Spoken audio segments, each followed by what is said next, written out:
Sen, men, Aziz var, sen kontrabandist. Mamaz, Төртөз var, Han var, ошол жерде бар, гостиницага ушул стиңден мындай деп барып, анан казино ойногондо уту тур десем улай 2 миллион доллардан ашып плюс болду. Баягы Болот Темирдин чыгарганы чын 1 миллион 350 миң доллар каршы болдум, туурабы? 1 миллион 320 миң.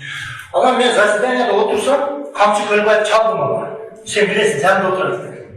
Камчы Көлбаев чалды, шайыр Грузияга барып, шундай билесиз. Сен күнчүлүк болсо көлгө жеп, Бишкектен жерден жолу калды.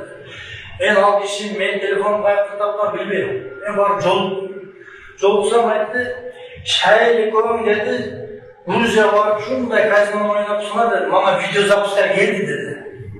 Видеозапустар келди деди.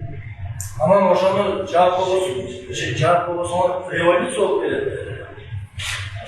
Анан кийин мен каршы болгон жок деди. Мен 150 миң доллар каржыларды өзүмдүн жапканмын.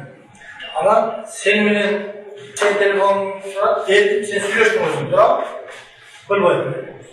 Сүйлөшкөндөн кийин ал Көлбаев бир кыргызча сүйлөгөн кишиге чалды. Анан мен ортодо Грузияда кайсы кыргыз барсам, бул баягы Руслан Азимрой деген өкүл атасы. Ошого видеозапись келген. Анан ал Көлбаев көрдү. Көлбаев мындай деди. Ошо шайыр деле инем деди.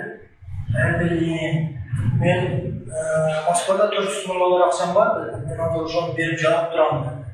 Мен айттым, шайыр менен өзүңүздөр сүйлөшүп алыңыздар деди. Бирок кийин өзүңөр сүйлөшүп алыңыз шайыр, туурабы? Грузияда ошо карыздын жабылган эле.